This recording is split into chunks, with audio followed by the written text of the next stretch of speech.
Hello there. Okay, let's try this. Okay, close. All right. Thank you so much. Well, let's start over. Okay. Hello, everybody, and good evening. I am Dave Casler, amateur radio call sign KE0OG, here with another episode of our Thursday live stream. I apologize for the no audio. I was on a chat with the Black Ham Radio channel Monday evening. They're a new channel that's just starting, trying to bring more people of African descent into ham radio. And it's kind of rare. I know. The one guy I talked to said he is the only black in his club. However, on his first day there, he volunteered to be the station trustee, and he was very happily handed the job. That's a job no one wants, and he was willing to take it, so that's good. But I had a wonderful conversation with them. It was very interesting, and you can look for it, I think, by searching YouTube for Black Ham Radio. Anyway, I welcome you. I know that there's a lot of interesting news going on at the federal level. The only one I will talk about tonight is the terrible smoke. It has been blanketing the Northeast, all the way down to Washington, and I guess New York and Boston both had their turns to be have the worst air in the world for a major city.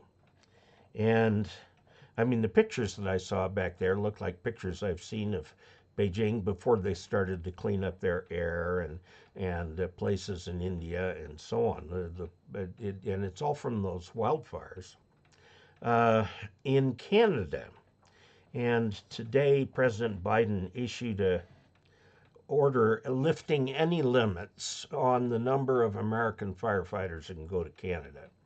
And we're sending our airplanes for retardant drops and water drops and things like that to see what can be done. Because Canada's up above, and I know the East Coast and the Midwest have had wild weather this winter, but apparently it's been drought up in Canada, and that has turned all of these beautiful forests into tinderboxes. We don't have a problem here with that anymore. I do have asthma. I've had a little bit of a problem with sneeziness, but I think I'm okay. We're here on the western side of Colorado, so they had some real bad smoke in Denver, but it was only one day that it got out here.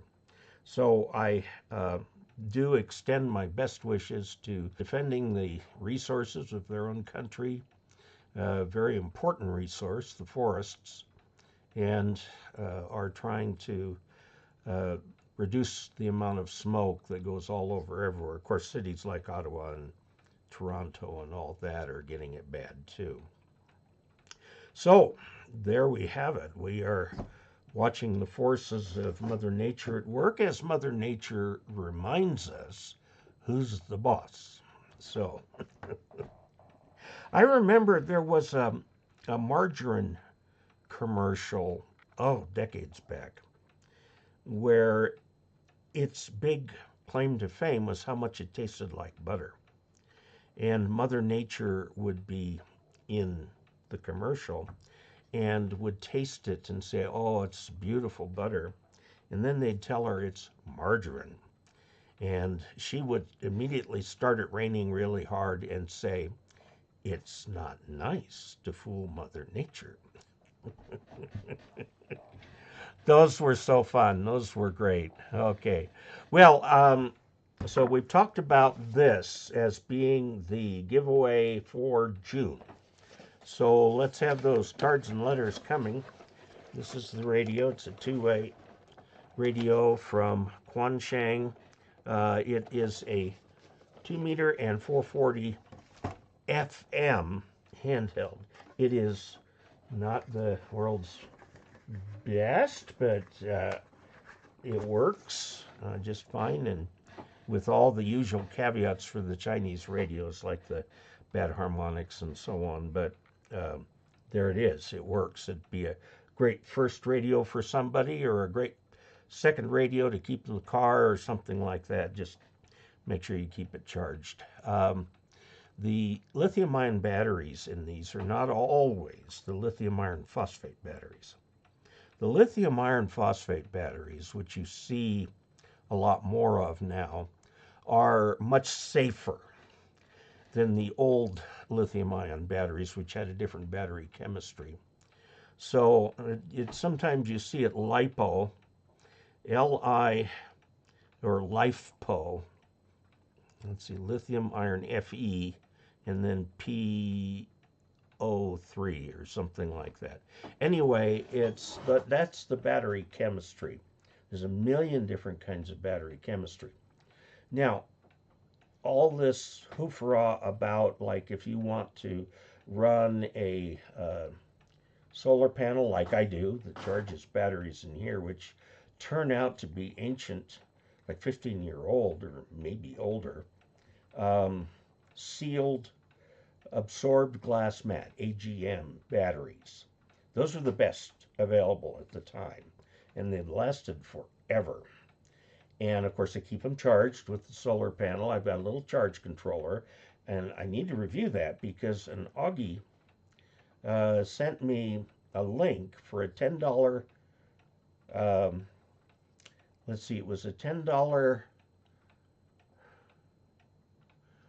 It was a maximum power point tracking power supply that automatically detects whether or not it's charging a 12 volt or 20 volt battery, a 24 volt battery. The panel itself is a 24 volt panel. And so that comes in here and goes to the battery. And I've had it on that charger for quite some time now, so I guess it's time to review it. I have, setting aside to it, a charge controller that I bought from a Bioenno at Dayton 3 or 4 years ago. And it also, I reset all the settings in it so it would deal with the absorbed glass mat batteries. There's, being lead acid, there's 3 stages to the charge: the bulk charge, the absorption charge, and the trickle charge. Whereas with the lithium iron phosphate batteries, you just put them at 14.6 volts. You offer them that, and then the battery management system inside will manage the charging of the batteries and will turn off the input when it is no longer needed. And I have reviewed a very nice little charge controller here.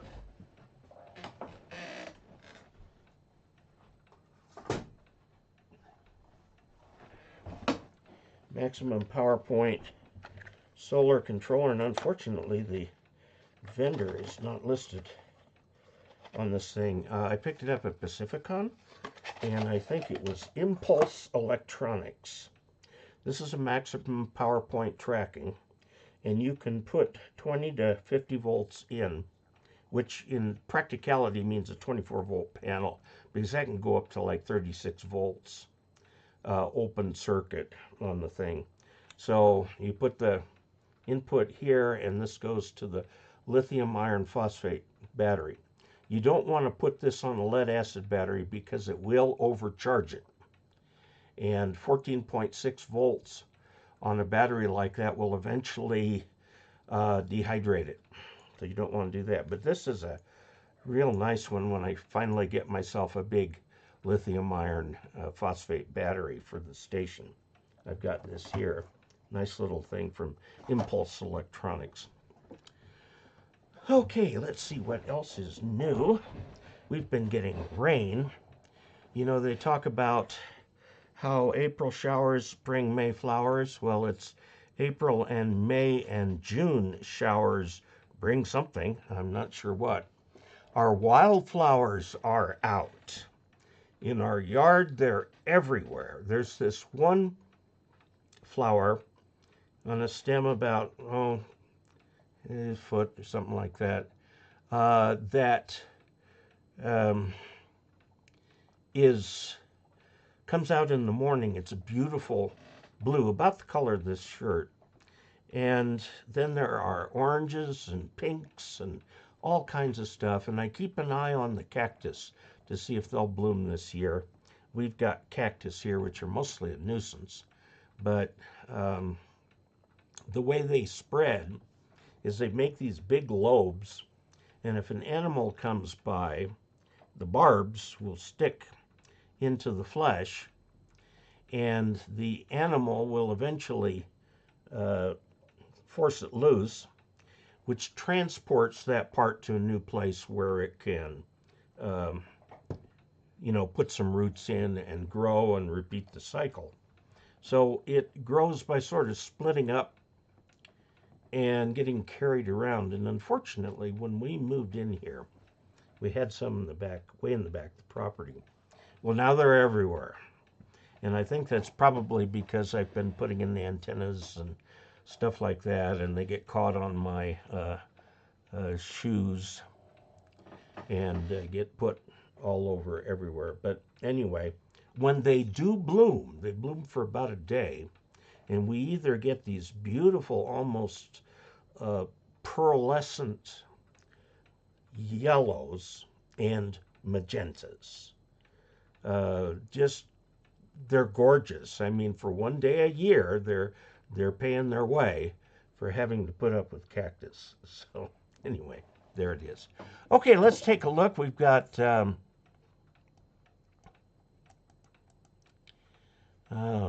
oops, what happened here? I don't know. I think it was Chris. Was Chris the first one? Okay. Chris, Golf 7, Victor Echo Oscar. Good evening, Augies Worldwide. Optical Man Jeff. Hello, Dave and all Augies from Sioux Falls, South Dakota, where it is 85 degrees. It is currently 70 here. 26% relative humidity. Okay, and Bill Malman says, hello, world. And, oh boy, the chat's gotten way ahead of me, hasn't it? The no audio I got fixed. Thank you for letting me know that. The technical difficulty, like I said, I was on this other show, and I had to tell it to use the webcam as a microphone. This is not a laptop. This is a desktop. It's actually kind of a big gaming computer that I put together under the supervision of Brad Rich in 6GR. And so that it really does well on rendering videos. Excellent job. In fact, if I'm not here and my assistant is, he immediately moves over to my computer and starts doing his work here because it's a lot easier for him on this computer. So why don't we trade computers? Well, because I'm sitting here and he's sitting there. I may, at some point, have to create another computer for myself. This one's, I think, needs to be cleaned and rebooted and restarted. It's getting a little sluggish because it's got so much junk on it. Every radio I get has programming software, and so there's piles of this programming software in my computer.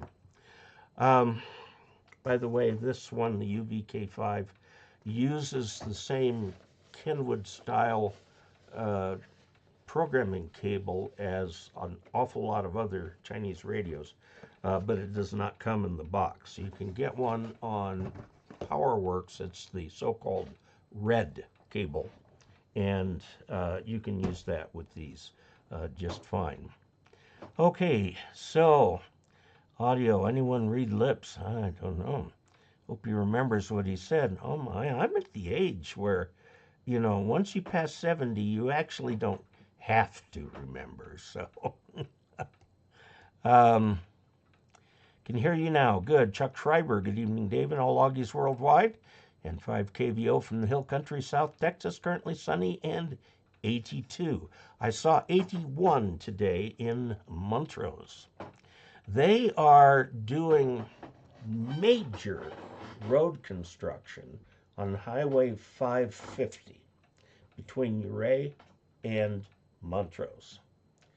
And unfortunately, that means about 15 miles of my trip into Montrose is past a whole bunch of construction projects all going on at once. What they did from the end of the passing lane up north here, County Road 2, they've been paving all the way down to Ouray. They're putting another layer on top of the layer they put down last year. That's not the bad part, because they can go pretty fast with that paving.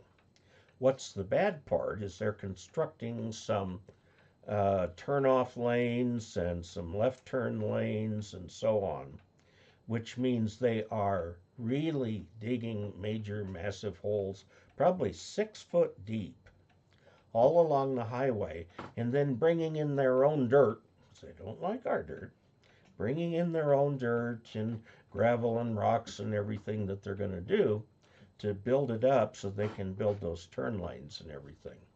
And it has, let's see, I think going into town today for a dentist visit had me, I scheduled an extra half hour just to be sure.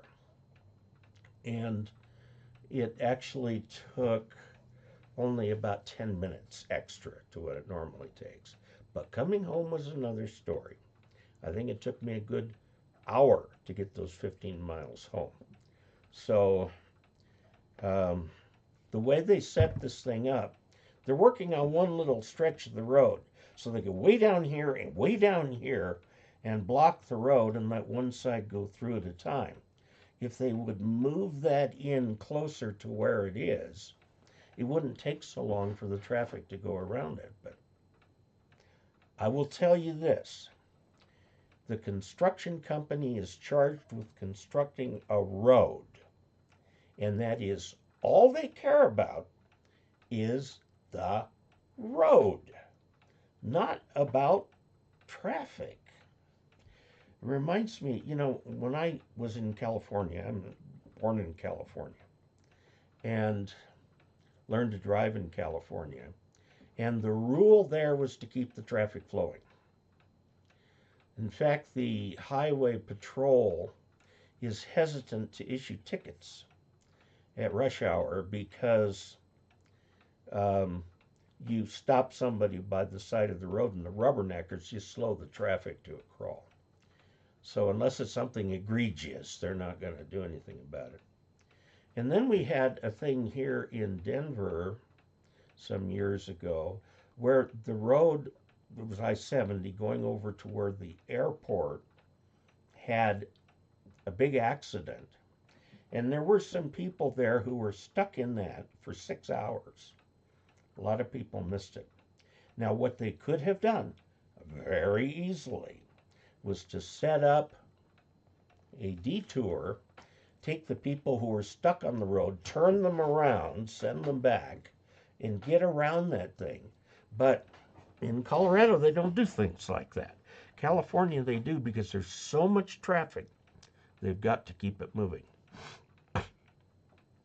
So anyway, it's just a difference in the way they look at things. Colorado, for all its heat and noise on the Front Range, only has about 4.5 million people in the whole state. And most of them live along the I-25 corridor in the Denver area. There's Denver, to the very south is Pueblo, but the real city starts in Colorado Springs, then Denver, Loveland, and up to Fort Collins. And that area there is becoming one giant metro area along I-25. If you come in the other way across on I-70, you hit the city, put up with traffic for a while, and then poof, you're out of the city. It's a vertical kind of a thing. Okay, let's see. Sound, yay. Audio, 5.9. Very good. Madison County Sound Labs, good evening, everyone, from the top of New Jersey at Montague. And I imagine you're getting blasted by that Canadian smoke from N1XV. Ted Bowman, yes, audio. Lefty, and then there was sound. David AC3HT. Hello, Dave and all Augies. QTH here, northeastern Pennsylvania. Currently 48 degrees F with smoky conditions persisting the past few days. Our indoor air purifiers are working overtime. And Ted says that's good. Dan DeGidio has put $25 into the chat revenue. Thank you so much. I just purchased a couple additional things. A new camera that's one of these 360 view cameras. And I'm going to try that out because the way this thing works, it doesn't try to set it up so that you can see 360 degrees. What you do is you go in and choose where you want to look so you can do your framing after you do your shoot. For example, if you've got two people here and one of them is speaking, you can have the other guy as a reaction shot and go back, and it was all captured by the same camera. So we'll see how that works out. I also got something else from Amazon that I'm going to show on here, and I don't remember what it is right at the moment. Okay, so Don, thank you very much for the $25. Says, glad you checked the chat about the audio. WJ3U. Don, thank you very much. Pretty bad in Philly was 447 last night. That's that measure of air pollution that goes up to 500. I assume it can go past 500. I don't know, but yes, we were in deep orange of forest fire smoke here in northern New Jersey. Kathy E. here in California, we have had days of that dark orange smoke during the big wildfires. It flows through the valleys and spreads over the areas. Air filters, every house should have one. If you have nothing else and you have a heater, in trouble with my teeth, forced air heater, it'll have a filter in it. So you can just put the fan on run and it'll circulate the air through the furnace filter. Air conditioning works the same way. This one even, I've got a little split unit here. It even has an air filter in it. So they're getting in the east what we've been getting in California. Had to wear a respirator to go outside. My goodness. William Myers, KE0OG. Hi, Dave and all Augies. Joe Tyson. We had smoke, haze down here in North Carolina from the California fires. Yeah, they go, weather goes from west to east. David AC3HT has added $10 and says, Dave, thanks for the live stream and best wishes. Thank you. I appreciate that because it helps support the channel very much. The YouTube revenue from the advertisements. Now, I'm not putting mid-roll ads in any of the regular videos. I have put them in for replays of this now. But YouTube as a company has seen its revenue decline post-pandemic because people aren't staying home and watching YouTube. And with that, my revenue has declined to about 1/3 of what it was several months ago. So that obviously is a major hit. And I've got to figure out a way to fix that. So I'm going to pick up on an idea that came from an Augie, which is I've got these little cards or thumb drives. Remember when I used to sell the Tech General and extra videos on thumb drives? Now you can get them on the ARRL website. I'm going to start selling a series of best of. You know, I've got almost 1,000 Ask Dave videos, and some of them actually turned out okay. So what I'm going to do is like a collection of most viewed, or a collection on antennas, or a collection on grounding, or a collection on operating, or CW, or something. And I'll have them available for purchase I'll probably use the same price I use for the tech videos, because these thumb drives are the same size, which would be $29.99. I have to keep it different from 30 because that might match a tip or something like that, and I don't want to get that messed up in the system.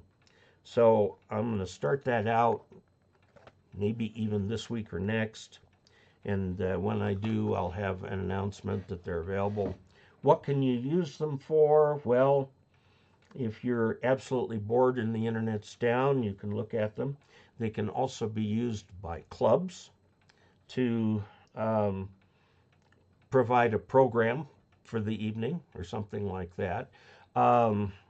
You can use them in training and that sort of thing, and whatever you might want to do that. So let me know here if you think that's a good idea, and I'll start putting those together. Domino Storm 1 has an amazing ability to learn. After learning the code only this past November with no prior exposure, I copy comfortably at 13 words a minute, and that is wonderful. Now, I will tell you, 13 words a minute is good enough to get on the air. If you go up around 7050 to 7060, you will find code in there that you will find very comfortably easy to read. Now, if you go around 7030, it might be a little faster, okay, which can challenge you to get it up more. I was stopped at Home Depot yesterday. Was there to pick up some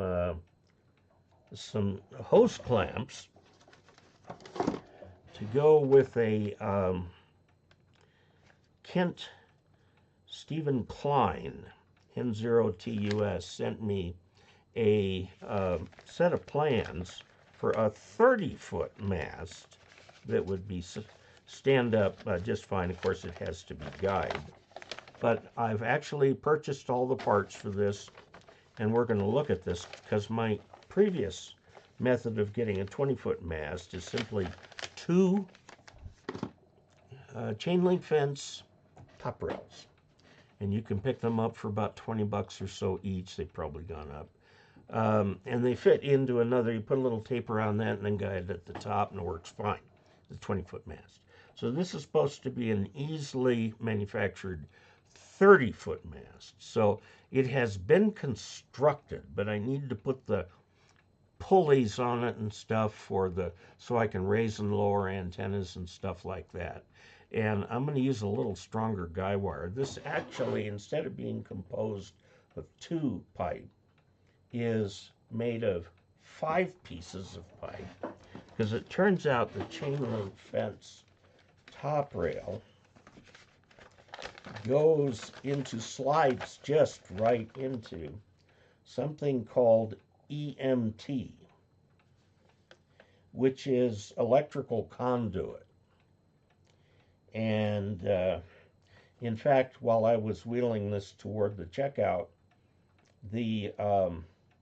somebody stopped me in there and said, "Where'd you get the EMT?" And I said, "It is in aisle 5, bay 4, which I had previously learned from the internet, so I would know where to go to get all of these things.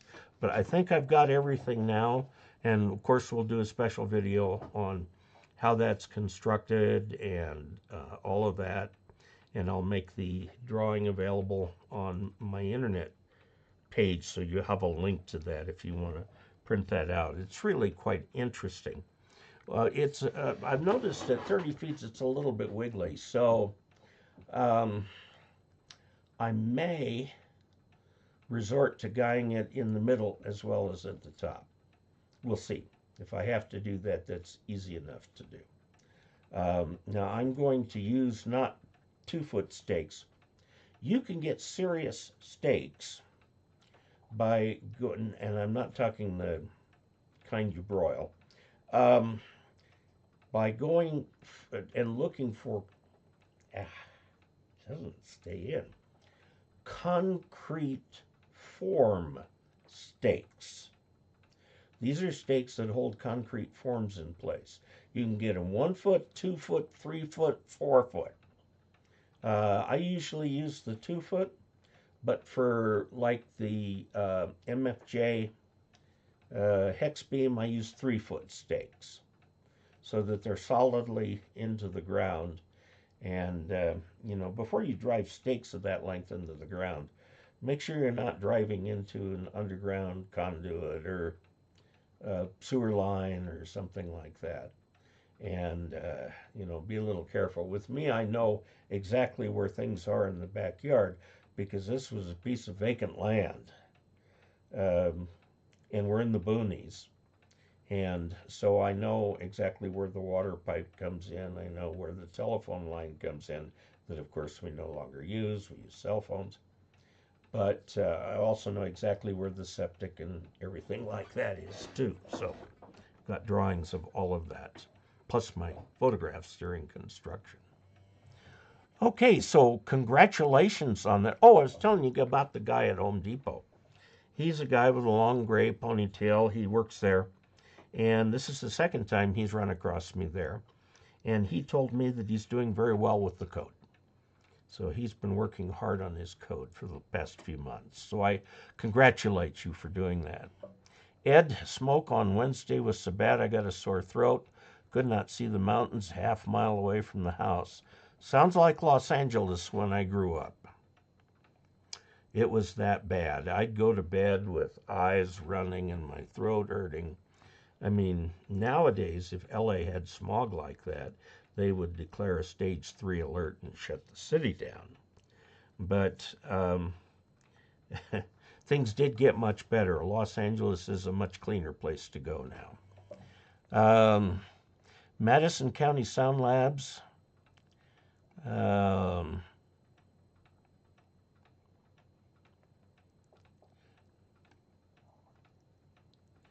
Madison, it just bumped on me here. Oh, somebody said they remember the commercial too. Oh, yeah, and somebody remembers the Mother Nature from there. Don DeGidio remembers those commercials about margarine. Domino Storm has 48 states confirmed and 50 DXCCs on CW. Keep going. LIFEPO4. Thank you for the 4 at the end. I appreciate that. The link is to It's Not Nice to Fool Mother Nature advertisement. Yes. And it's got to be on YouTube somewhere. Domino Storm has just submitted a qualifying run copy from W1AW. I copied at 15 words per minute. Good deal. Absolutely good deal. Hi, Dave and fellow Augies. Greetings from VK Land, VK4DPC. Paul. Beautiful sunny morning here in Brisbane today. Welcome. William Myers, KAAGIM. Great job for Domino. Mike McBride, KJ6MGV. Dave, how big is your solar panel array watt sizing wise? I have several solar panels, including 2 I've trashed by dropping them the wrong way. If you get one tiny little crack in that glass on the top of it, the whole thing shatters. Anyway, the panel I have is 250 watts and a nominal 24 volts. So there's an open circuit and a closed circuit and maximum power point and all of that kinds of thing. That's the sizing solar panels is a little bit on the complicated side. So in any event, it's a good panel. It's fastened out there on the outside on the deck. It's not at an optimum angle, but it works very well. Keeps these batteries charged. I used to run my station on it. I had to get a voltage booster for the batteries to run the FTDX 10 because it wanted 13.8 volts plus or minus 10%. So 1.4 volts below 13.8 doesn't get you down to 12. So when they get down into the low voltage range, unexpected things would happen. So I bought from a guy who has since passed away. It converts anything from 11 to 13.8 volts to 13.8 volts. And since he passed away, that has been picked up by another vendor. I think West Mountain Radio has that. And they've rejiggered it, and it looks different, but it does the same thing. And that is that if you've got a fussy rig, like the FTDX 3000, it will get that voltage right into the fussy range. And that's what I had to do with that. With the ICOM 7300, it accepts 13.8 volts plus or minus 15%, which will get you all the way down to 12. And it runs very predictably at that. So I've taken the voltage booster out of the circuit, but I do have it if I go back to another radio that is fussy. Our club bought the MFJ equivalent. MFJ has one too that works fine. And we put it in our club trailer because it has a solar panel that charges the battery, goes through the booster to any so-called 12-volt radio. So what do Mayflowers bring? Well, the Mayflower brought a couple of my ancestors. Yes, indeed. I traced my ancestry back to two people on the Mayflower, and don't ask me which right now, but I've got it all written down, and I did trace the Mayflower Society, or whatever it is, keeps a gold standard that are actually silver books, about yay big, that have all the Mayflower passengers and all of their genealogy down 5 generations. And I linked to someone in there with like 100% certainty. I'm really sure of the links going back to that. I think it was Captain John Smith was one of them, and I don't know if there was a Payne on there or not, but in any event, I don't think that even gives me brownie points. I mean, fully 25% of the American population have an ancestor who came over on the Mayflower. So it's no big deal to do that. And it's on my father's side. My mother, her German immigrant parents came over 1908-ish. And I think my grandmother, 1910-ish. Anyway, they married in San Francisco. And Grandpa went back to what he knew, which was farming. And he put a dairy farm in what then is called Crow's Landing. Now we would say it's near Modesto. But I don't know that endless genealogies do anything for anybody, but it is interesting looking into the family past. My mother hated being the child of these funny German-speaking people. She wanted to be American. And, however, the house was always neat and clean. Her cooking was done in the German style. She was good at making things like her mother made them, and so on and so forth. So, in spite of hating 3% of being German, she unconsciously subsumed 97% of it. So, anyway. In fact, I've got a book on tracing your German ancestry, which is a real issue because so much was destroyed in World War II. But they say that the children of the German immigrants don't want to have anything to do with it. It's their children like me, who are interested, would like to know the history. My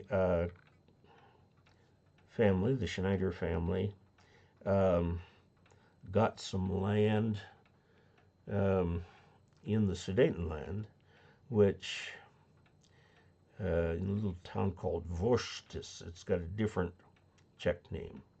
That was the German name. Of course, all the Germans were kicked out of there after World War II.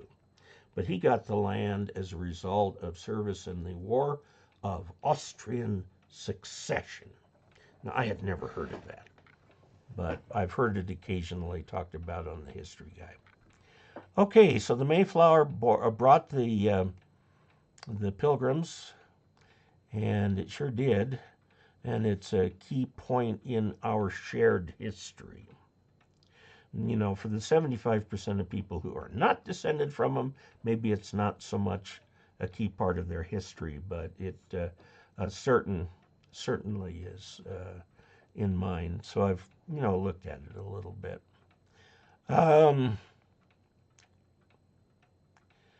KD6SDW, warming weather in Sacramento and heading to Ridgeway, Colorado. Well, hello. Wave as you go by or fly over or what you're going to do. Monty Bates, hello from Missouri, KF0GPX.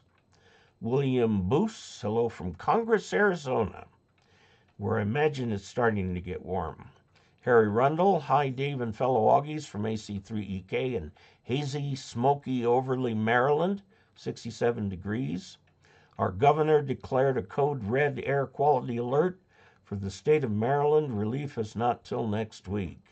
Oh, what a mess. Stay inside and stay under your covers for the whole time. I mean, nothing else, you can breathe through the sheets. That should help. They say it's not the big particles that are easily filtered out by a mask, but the tiny particles that get way down into your lungs and even into your bloodstream. And they were talking about, on the NBC News tonight, before they broke away to talk about the other major thing that's happening that we won't discuss here.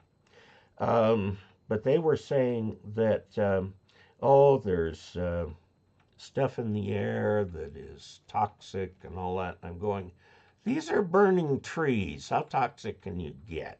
You don't get plastic particles from burning trees. Sorry, you just don't. But they claim that they found it.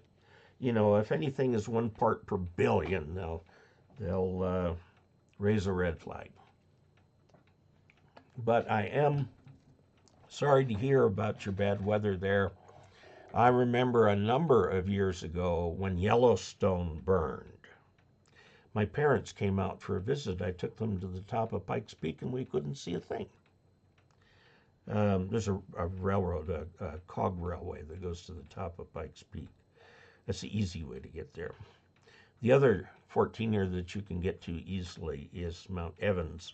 You can drive to the top. Actually, 50 feet short of the top, but it's easy enough to get up there. Let's see. Where in Arizona is Congress? If Congress is doing its business, it's in Washington. Eric Sund, hello Dave, how's your flying going? The aircraft is on its wheels, all of them.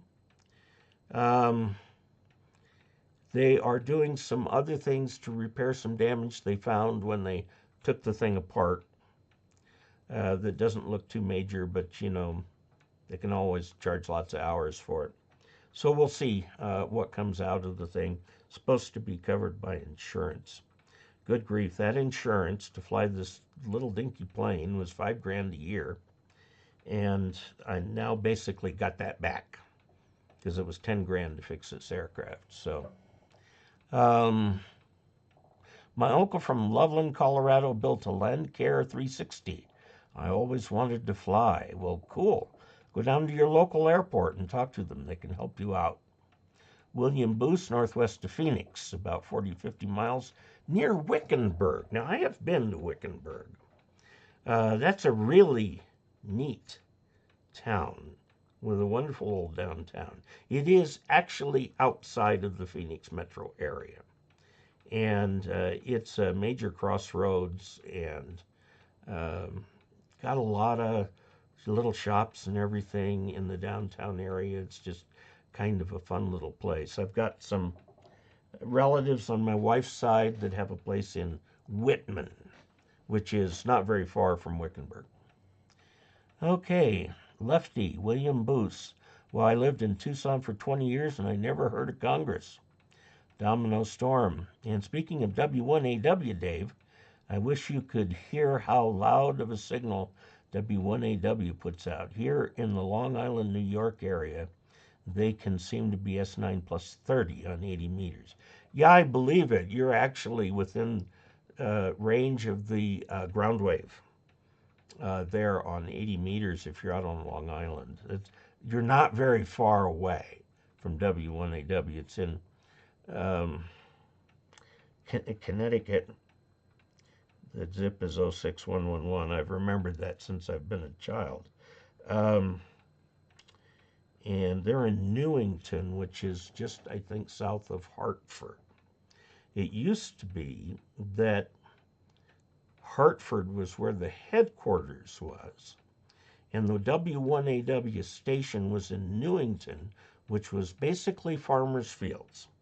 So they bought some land out there, built that iconic building for the station. And then they had a problem in Hartford. I'm not sure if the building burned down or what it was, but they decided to recover, not in Hartford, but to build a building on the land that they had in Newington. They got a pretty good sized chunk of land. And Newington, of course, has grown into a suburb and stuff like that. But there are antennas everywhere there. And yes, I have been inside that building, and it is very cool. Okay, let's see. Speaking of W1AW, yeah, okay. Just passed my Tech General and Extra in one take, Dennis. Now, Dennis, caution.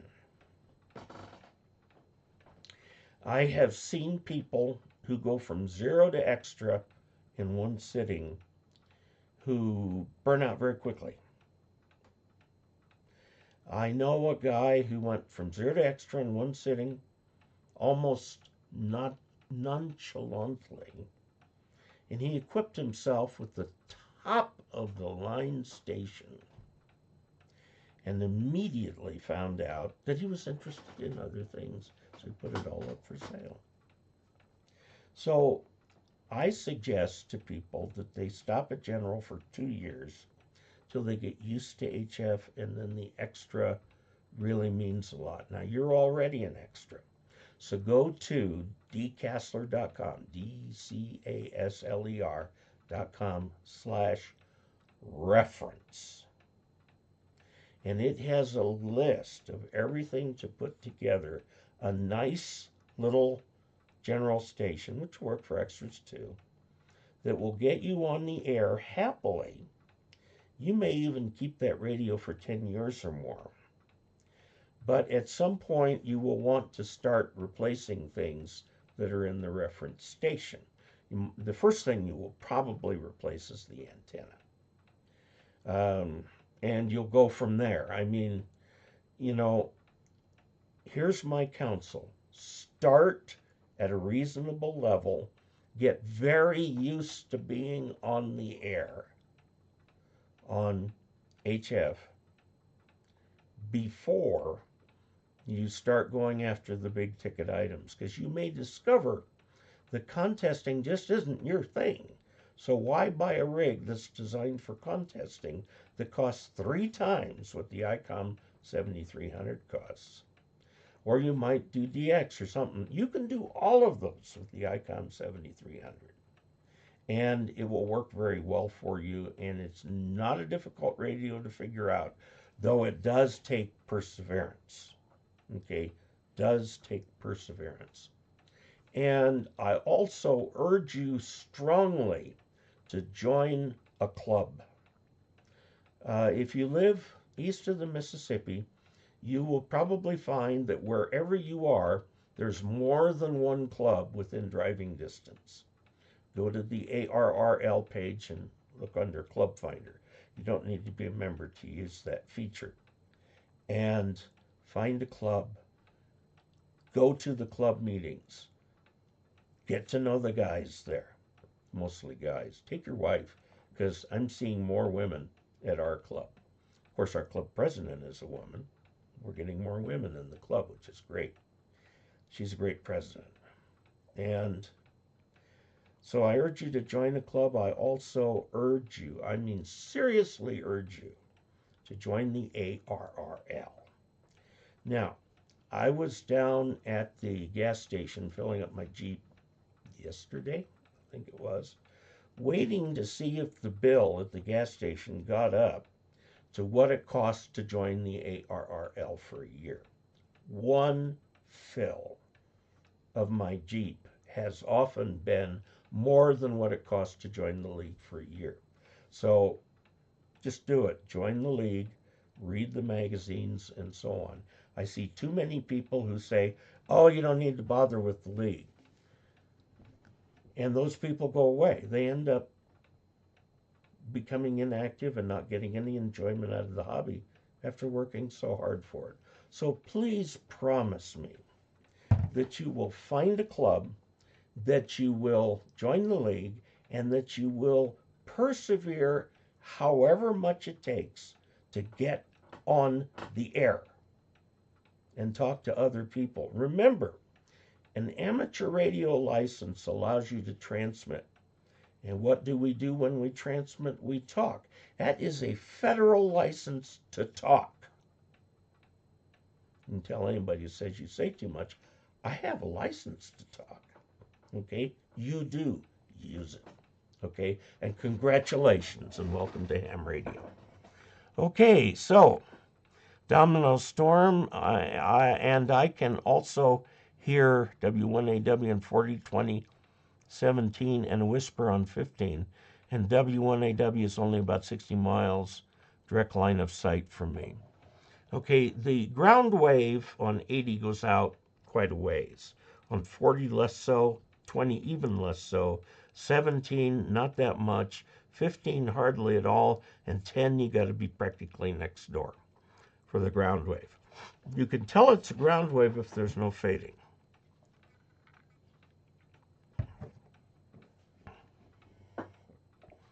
Okay, Don DeGidio congratulates. Dennis, congratulations, cool. By the way, call is AD2BO, age is 39. Now, I like that 39 part because we need younger people in ham radio. The population is aging out, and that is not good. Because if you look at the 5 purposes of amateur radio listed in the FCC regulations, Part 97, it says that they are, one of them is to increase the pool of people with skills in electronic communications. We are a national asset, and they realize that. Okay, William Booth, I look forward to your collection. Don DeGidio, passed Tech General, Advanced, and Extra in one sitting, but CW was a requirement and failed that element. Ended with the Tech Plus. Well, if you'd gone back later, you could have gotten, well, back then it was 13 words a minute, 20 words per minute, and so on. Paul VK from Australia. DPC Dave, any update on N8053 Romeo? It's my airplane. The answer is that it is on its wheels in the hangar of the maintenance hangar of the FBO. It's on its wheels. They are working through all the things they do to make that thing shipshape, but they're not giving me a timeline. And I hope it doesn't take all summer because it took all winter, and I am really looking forward to flying again. So the plan as it is right now, my wife really wants me to sell that thing. I don't know why, but things with whirling propeller blades scare her. She's convinced I'm going to die. I asked her once, I said, you were fine with me getting a motorcycle, a little dirt bike, so I could go way high in the mountains around here on trails up over 13,000 feet where the ledges were sometimes straight down for 1,000 feet. You had no heartburn with me doing that. What's the thing about an airplane? Well, she says on the motorcycle, I figured you could only get badly hurt, but you'd probably kill yourself in the airplane. How do you argue with that? You know, when your wife says you got to do something, you got to do it. So, in any event, the plan is to sell it. It'll be about, I think, $45,000. But I'm going to fly it a little bit more. I'm not going to let the last time I fly be the time that I broke the airplane. It's the same when I did have a motorcycle accident, broke my arm right here, which put me out of action for a couple months. And I wasn't going to let that be the last time I rode a little dirt bike. So I got back on that thing and rode again and discovered that, you know, one of the things about the motorcycle when you're in the dirt is you've got to have your self-confidence. If you don't, you'll fall over. And I did, but I rode it for another season. I have a brother-in-law who used to race motorcycles as a teenager. He's a major photographer. He used to be president of the Las Vegas Camera Club. So he came out, we went riding together up in the mountains on our bikes. And he took picture after picture, beautiful pictures. He has such an eye for pictures. And I don't. And then that was basically the last ride I took. And I did not take him on Engineer Pass Road, which I knew would be a real issue for me. So, let's see. Okay, lots of congratulations here. William Booth, I look forward to your collection. Okay, the collection, yes, this collection. I'll try and get that out soon. The first one will be my top 10 most popular videos. Dennis, Don DeGidio Dennis, okay, we talked about the CW and the update on the airplane, we got that. Hello to all Augies from Kalamazoo, Michigan. I've always loved that name. It has such a nice, it rolls off the tongue very nicely. Ted Bowman, good evening all. Oh, that was Phil, KE0OG.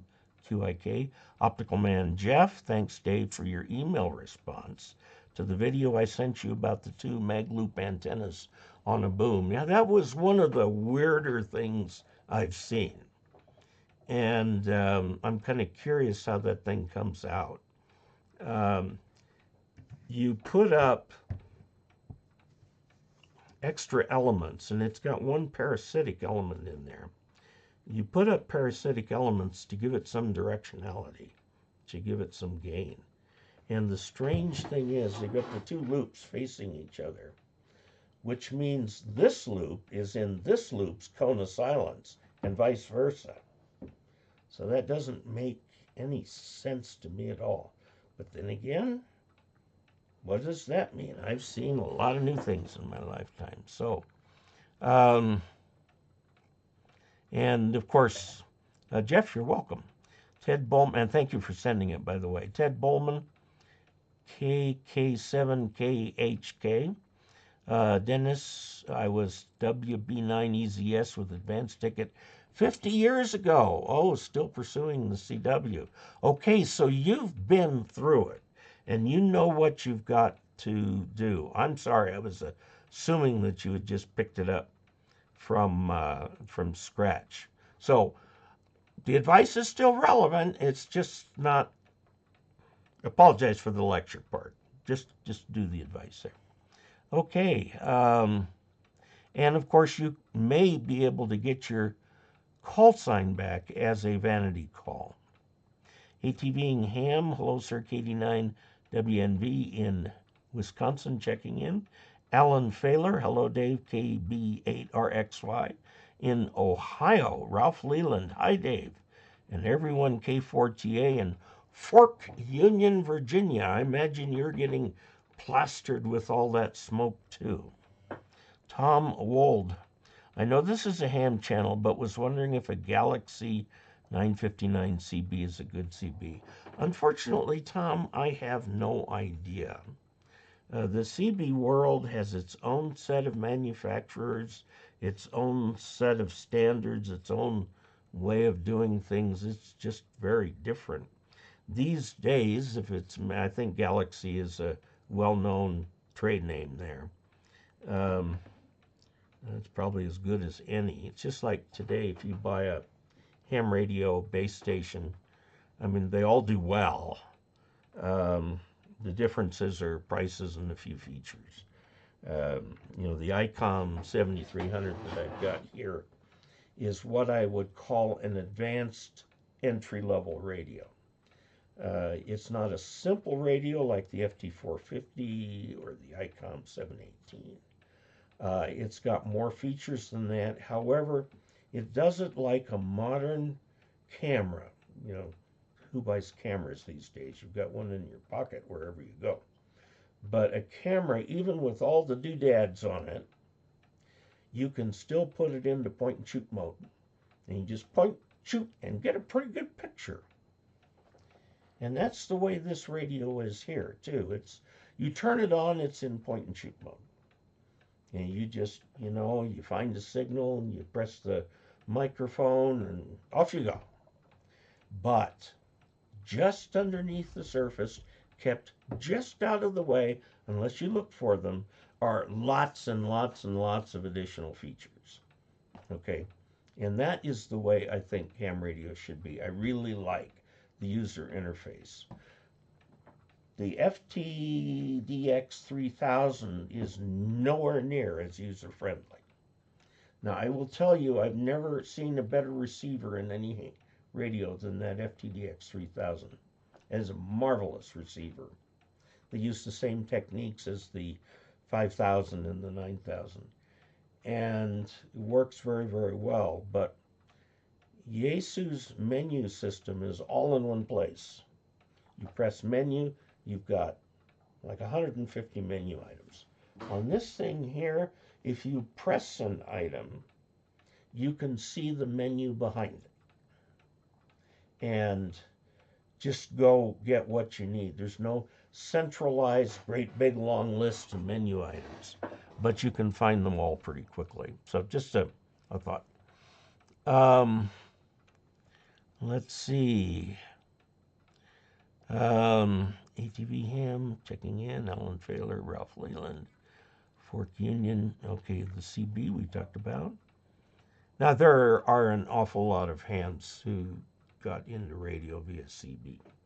Now, before you guys freak out, recall that in places like Australia, Europe, and so on, CB is seen as a very legitimate way to get into the radio hobby.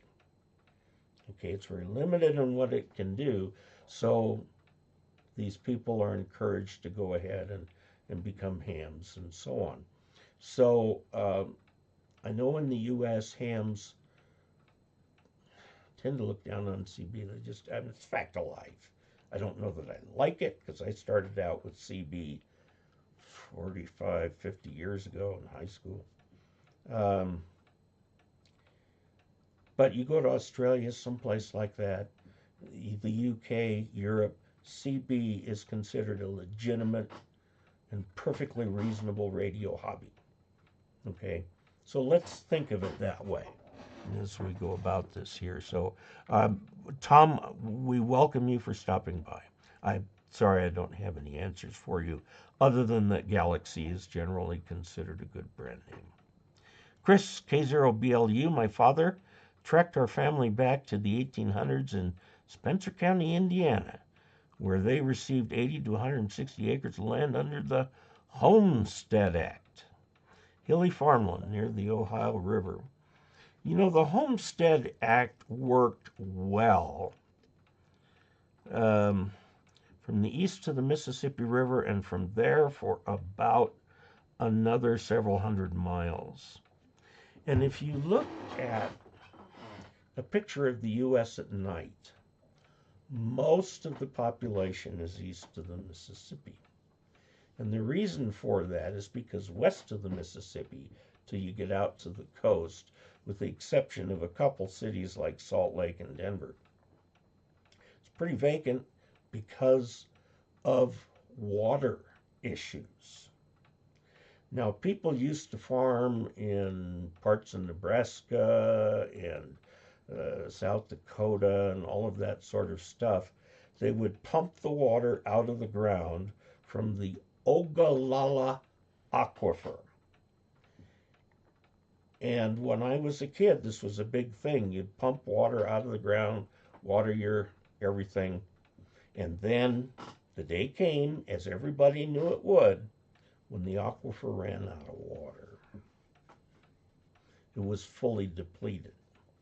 Now, the problem with the aquifer is that it's made of a clay soil that as you pull the water out of it, you compact the clay. And when the clay compacts, it's no longer porous.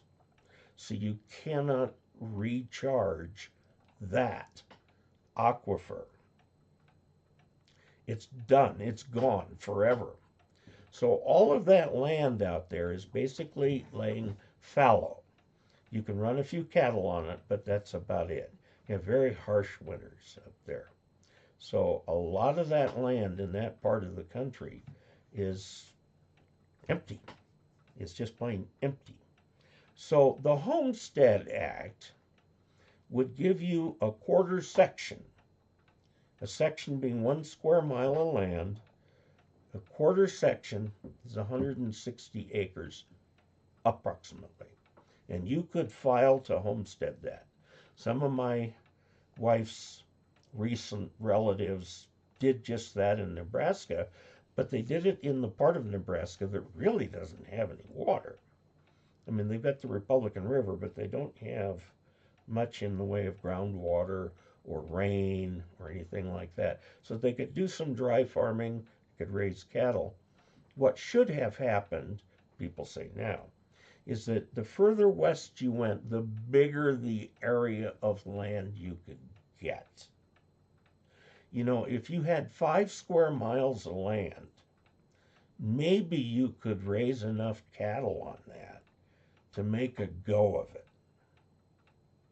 But you couldn't grow anything other than weeds and hay and grasses, and that's about it. That's about it. So it'd have to be grazing land.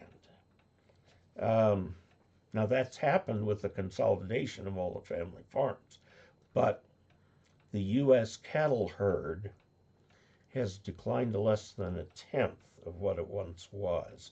So this land lies largely fallow, and we import our beef from abroad. So, and people eat less beef. So, okay, let's see. Dennis Gross, I am a Messerschmitt descendant from Prussia. And you've probably got some family in the airplane game if you're a Messerschmitt. David Brennan, I am in Canada. It has been very dry, but honestly, the forest fires have gone down. The fires are man-made. Well, yeah, that happened with a lot of the California fires. The big fire that killed so many people, the Paradise, in the little town of Paradise, was due to faulty electric lines. And at first I thought, stop giving the utility companies a hard time because it's going to just raise the rates. And then I looked at the hanger they used to hang up these lines on the big transmission lines. And the thing had cut all the way through to where it dropped out the bottom, dropped the line, started the fire, killed 86 people, and so on. And you look at that and you go, clearly, nobody was maintaining that line. Nobody cared enough to maintain that line. So it fell in the wind, sparked a fire that raced through Paradise so quickly that people couldn't get out in time. Now, the houses that were properly fire prepared, it was a ground fire. It wasn't a crown fire. It's a ground fire. And that hit all the houses. Most of the houses in Paradise were ancient. and burn very quickly.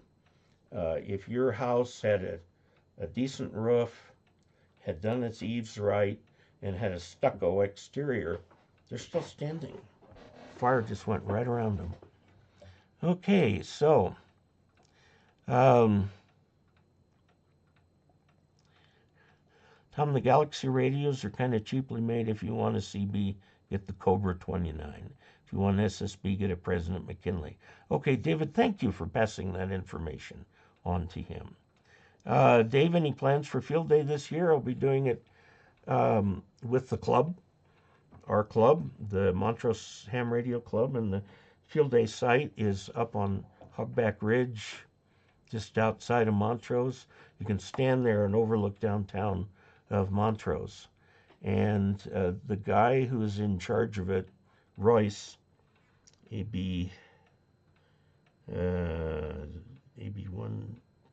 JD, I can't remember his call. Anyway, he is really good at organizing this, so I'm looking forward to it. And we'll see how it goes. There's always lots of food, lots of people, lots of friends, things going on, stations you can operate. We run 2A. Okay.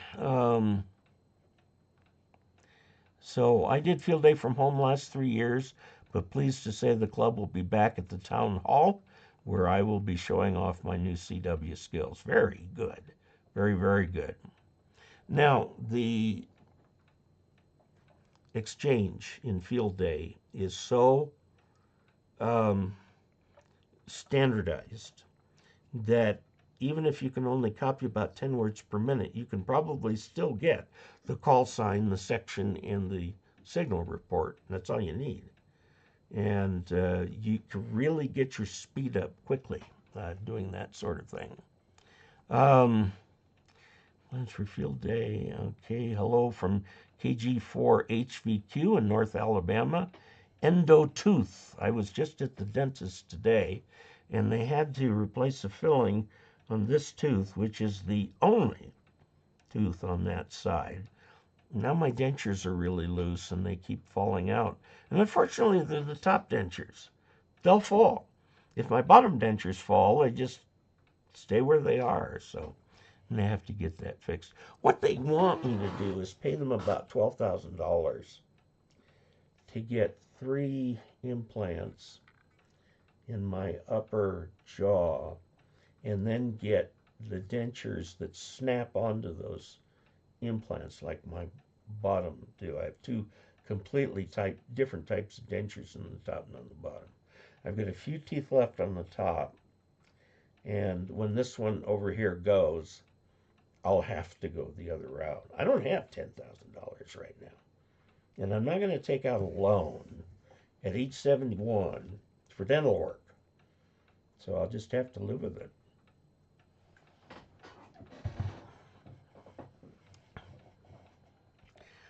Okay. Endo tooth. Okay, Mark Holzer. Hey, all in 6 UNX here. I got my unfed half-wave kit from Walmart, and Mark reminds me that he sent me instructions from their site, and I have purchased one also. It's extremely inexpensive. I'm kind of curious to see what I'm going to get. I will certainly do a video about it in any event. Ralph Leland, K4TA. We have some smoke. AQ is 120 out of 500, so not too bad. Air quality.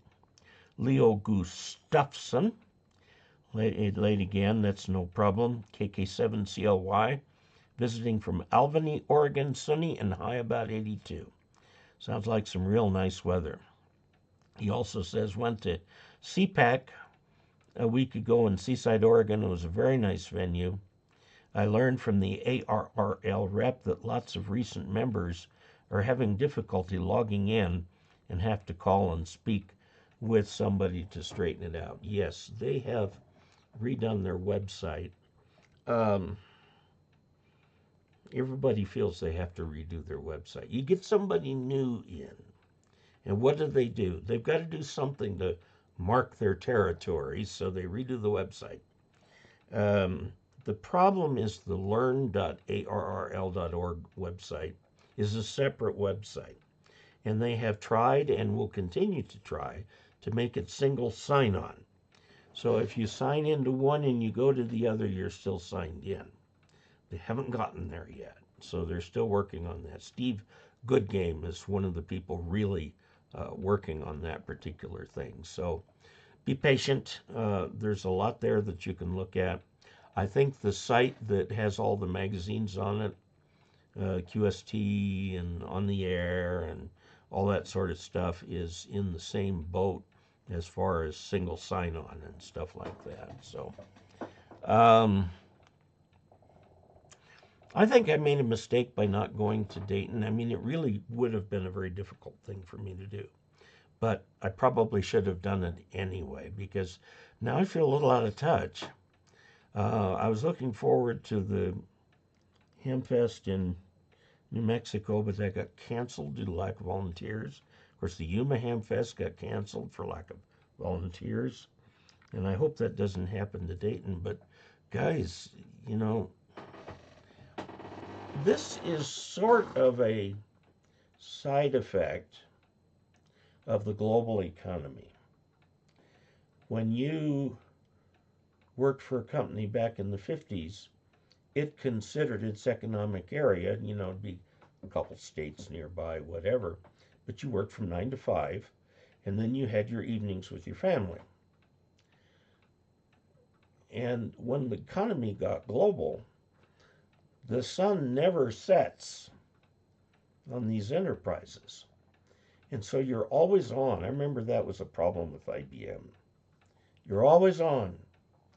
And so you don't have time for a hobby or anything like that. And the organizations like the Elks and the Masons and all of that sort of thing have suffered terribly because of this. It's also had its impact on ham clubs.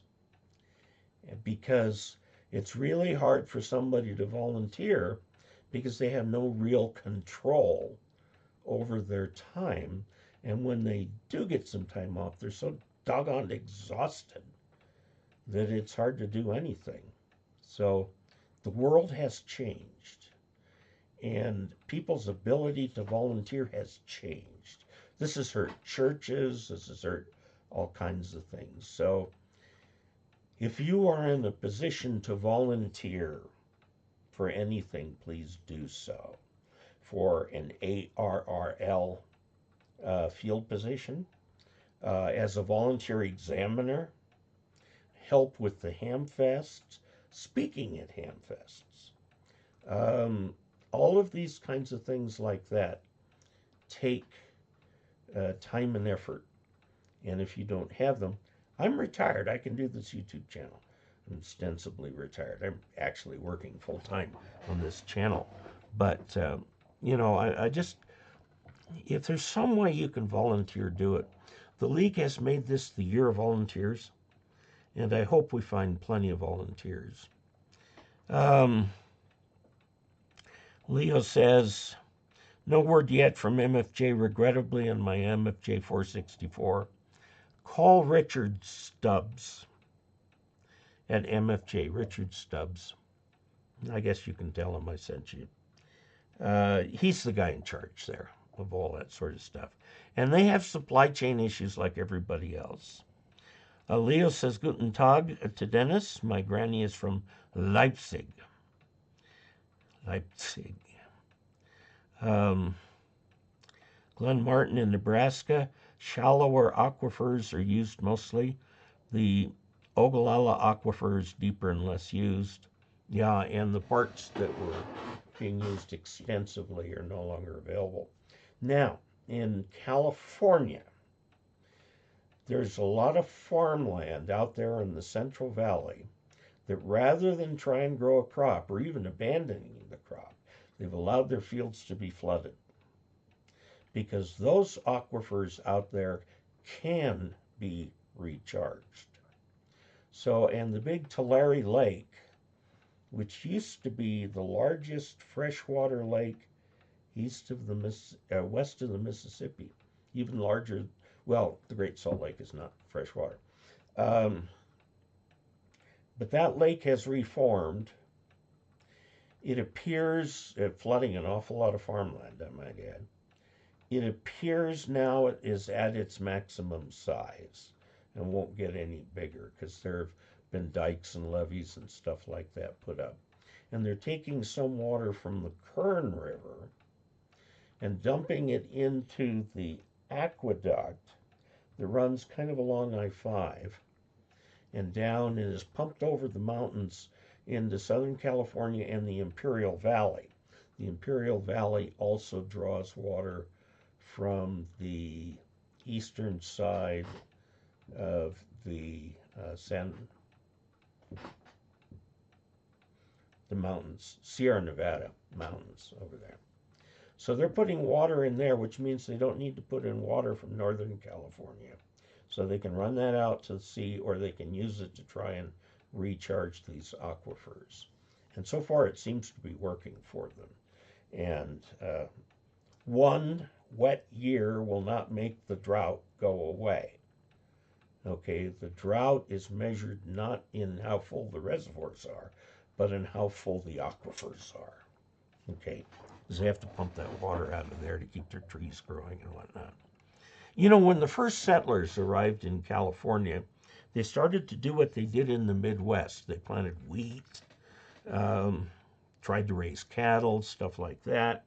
Discovered that just didn't work, and with 10 years, everything was in citrus groves, which grew like crazy.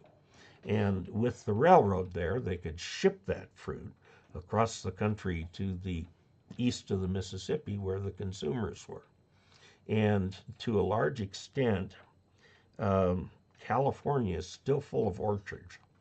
The Orange County in California was truly full of orange groves. When I was a kid, it was full of orange groves. Some guy with a wild imagination built a theme park out in the middle of the orange groves called Disneyland, which I think opened in 1957 when I was 6. And I was not there on opening day, but I was there that opening year. And I remember my dad having a very hard time finding it because we drove through endless orange groves out there to get there. Of course, all those orange groves are gone now. Probably hardly an orange tree left in Orange County, but Orange County used to be full of orange groves. So anyway, Dave, my first 600 QSOs was with the J38 straight key I brought back to life, but recently added a single lever vibraplex. Yeah, there are lots of different keys out there, and I will tell you, I will warn you, that you can pay anything you want for a straight key. You can pay hundreds of dollars. You can literally get them gold-plated. Now, in my reference station, this is the key, the Morse code key. It's like $49 from MFJ. It's an MFJ 566M. It's made by cwmorse.us, and you can go there and get more options for colors and stuff like that. The reason that I did this is because J38s are getting hard to come by. This type of key is really well built. It's 3D printed. Started out as a father-son project when the son was a teenager to see if they could 3D print these things, and the business took off, and that's what they're doing now, making these little keys. Works really well. I've used them before. Okay, let's see. Iambic keys scare me. Actually, I really like the iambic keys. I've got this Vibraplex now, and I'm trying to figure out how to use it. Craig, hi all from N8CA. I can smell fires in Monclova, Ohio. Optical Man Jeff, KE0OG, adds $15 to the channel funds, brings us up to $50 for the evening. Thanks, Dave, for all you do for our hobby. You are our go-to Elmer. Thank you very much. I try. I really do try to do that.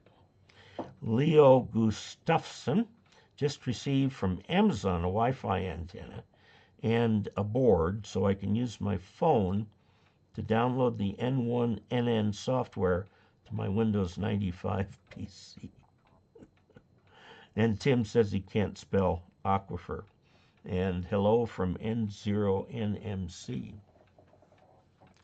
We had, let's see, a maximum of about 101 concurrent viewers. Oh, I should mention, remember I was doing this thing on Wednesdays when I would do what I call a commentariat, where I do comments on the comments. I've discontinued that because there just really wasn't very much interest in it. It hardly ever got over 1,000 views. And I'd like to see my videos get at least 3,000 if I can. So we'll use that time to devote to making the other videos better and more thorough.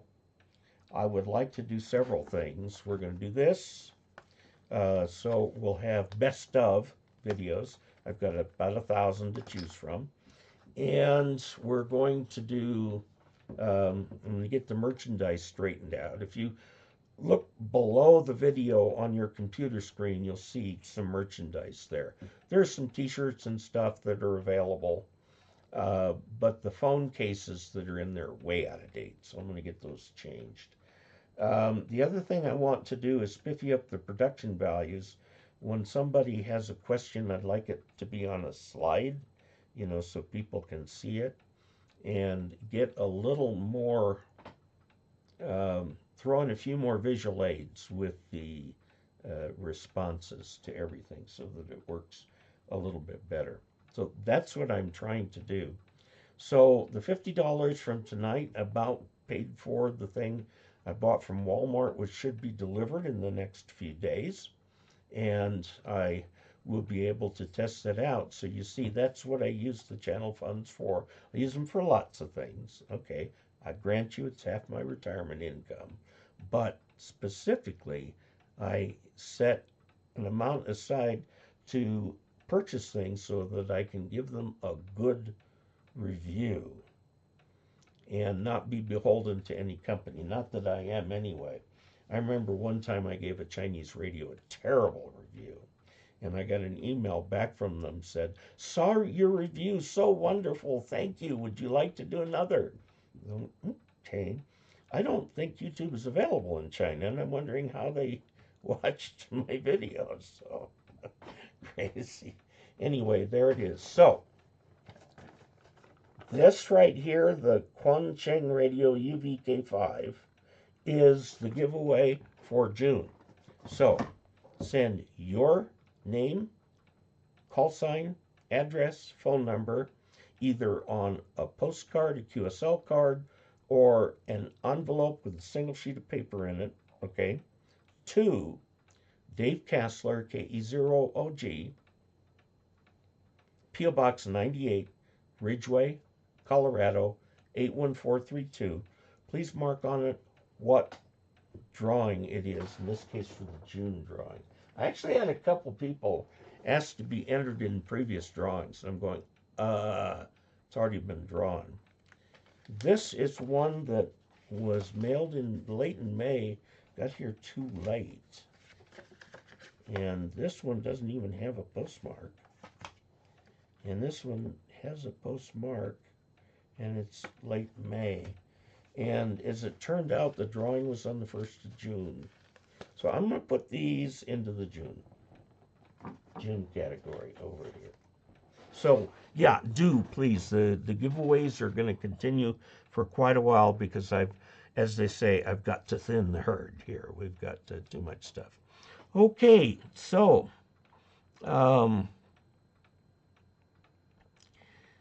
will you be on the air field day? Probably. Hello from KE0OG. Glenn says he lived in Orange, and there was an orange orchard at the end of Fern Street. Chris KE0BLU, do a best collection for people learning CW and getting on the air, please, please, please. Okay, we'll see what we can do.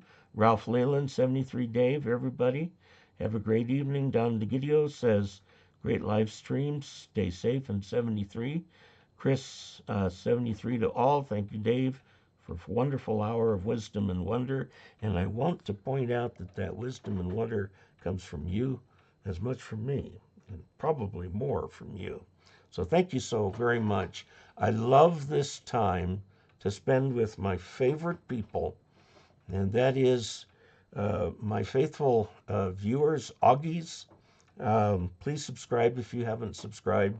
It doesn't hurt anything to subscribe. If you click the bell, you might get a whole bunch of notifications. So if you don't want those, don't click the bell. But otherwise, thank you all so much. I love you. We will see you next week.